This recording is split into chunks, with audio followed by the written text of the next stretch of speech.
কিভাবে বানাবো তোমরা দেখে নাও। এরকম কার্ডবোর্ড পিস করে নিবে, এরকম আঠা লাগিয়ে একটার পর একটা পর লাগিয়ে নিতে হবে। তারপর তোমরা দেখবা যে লাস্টে না এরকম একটু মোটা সোটা হয়েছে। মোটা সোটা হলে কিন্তু ভালো, যে তোমরা ভালো করে মানে স্ট্যাম্প করতে পারবা।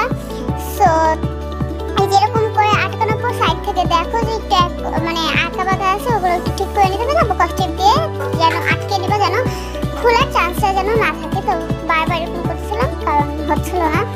এখন হয়ে গেছে, দেখো আমার ম্যাজিকটা কত সুন্দর করে কাজ করেছে। সো গাইস এখন পেপার র‍্যাপ করবো। এই যে এরকম আমি এই কাগজটা দিয়েছি কারণ আমার র‍্যাপিং পেপার অতটা সুন্দর লাগতেছিল না, তার জন্য এটা দিয়েছি। তারপর আমি এখান থেকে কস্টিপ আটকে দিলাম।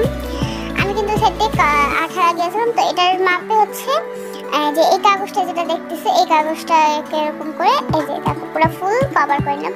তারপর এরকম গ্লিটার পেপার দিয়ে এরকম একটা কি আর্ট করে নিয়েছিলাম, কারণ এটা হচ্ছে আর্ট করেছিলাম যে ফ্লাওয়ার বেস আঁকলে ওটার উপরে হচ্ছে পাতা দিতে হয়, তো তার জন্য আমি এটা করলাম।